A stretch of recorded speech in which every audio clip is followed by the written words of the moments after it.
Senate holds necrological service for the late Juan Ponce Enrile. Wing van loaded with parcels fall down roadside slope in the province of Aklan. Senior citizen found dead in a river in the city of Coronadal.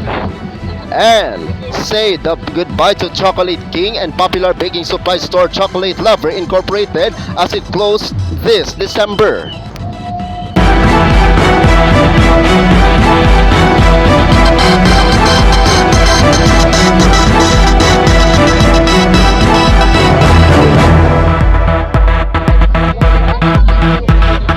Hello Kasadja, I'm Apolinario, 30 Dignadisi Valencia, and this is Philippine Headlines. Senate holds necrological service for the late former Senator Juan Ponce Enrile. A heartfelt necrological service was offered by former and current senators to former Senate President and Chief Presidential Legal Counsel Juan Ponce Enrile this Wednesday morning, November 19. The Senate on Wednesday is holding necrological services for the late Juan Ponce Enrile, former Senate President and Chief Legal Counsel for President Ferdinand Marcos Jr. Enrile died on November 13 this year at the age of 101 due to pneumonia, according to his daughter, Katrina Ponce Enrile. The services, which began at 9 a.m., took place at the Senate Session Hall. Lawmakers, family members, and guests gathered to pay tribute to Enrile, who served in key government positions such as served 4 terms in the Senate as senator as a Senate President. A series of eulogies were delivered by prominent current and former legislators, including former Senator Richard Gordon, former President and now Representative Gloria Macapagal Arroyo, Senators Vicente Soto III, Juan Miguel Zubiri, Philippine Lacson, Senator Erwin Tulfo, Robin Padilla, Jingo Estrada, and Jervy Ejercito. A Senate resolution honoring the late Senate President was adopted by the Senate, which was introduced by Soto, expressing the chamber's deepest sympathies and profound condolences on the death of former Senate President Juan Ponce Enrile. The Honorable Juan Ponce Enrile was a dedicated public servant, a distinguished legislator, a lawyer with incomparable intelligence, a leader with a compassionate heart, and a loving friend. JPE's daughter, Katrina, also will deliver a eulogy for her late father. In Visayas, wing van loaded with parcels falls down roadside slope in the province of Aklan.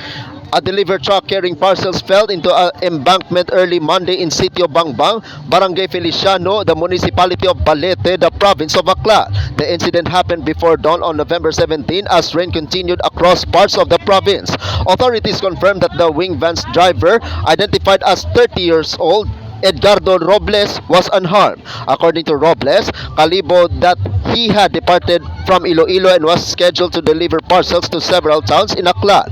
He said the weather had already turned unfavorable as he traveled toward Balete.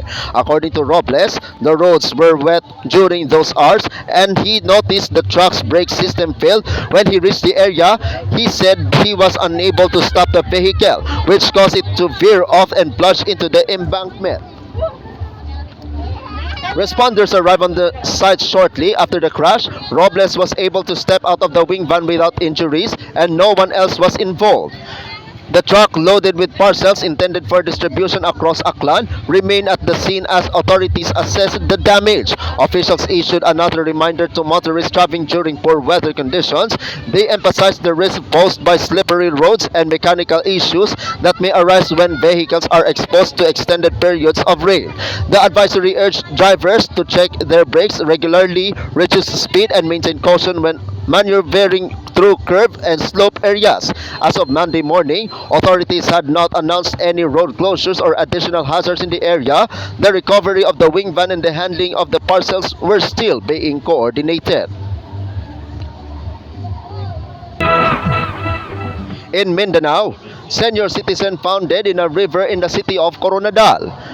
A senior citizen was found dead in a river in Purok Tinago in Barangay San Jose, the city of Coronadal, the province of Cotabato, this morning.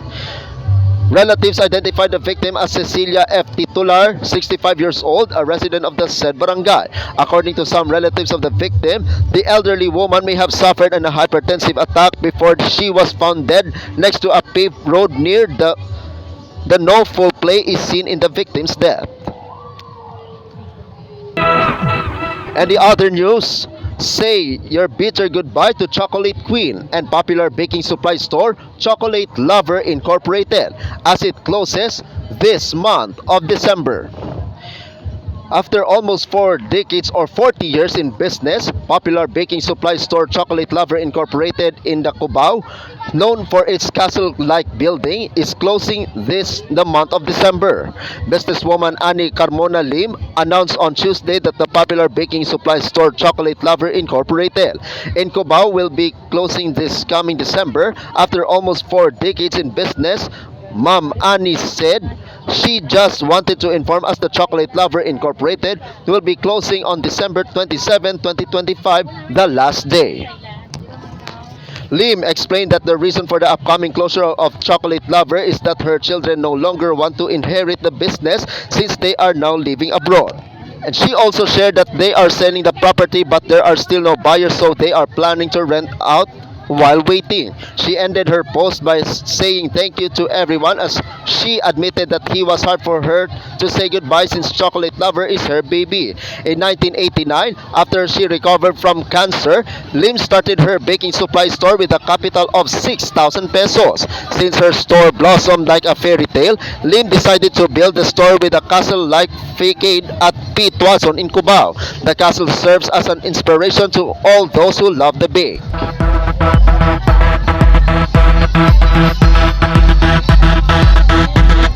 Hello Kasadja, we are here at the Isulan, the municipality of Isulan, the province of Sultan Kudarat, together with the Kalimutan Festival 2025, the Float Parade celebration. Today is the first day of the celebration or the grand opening.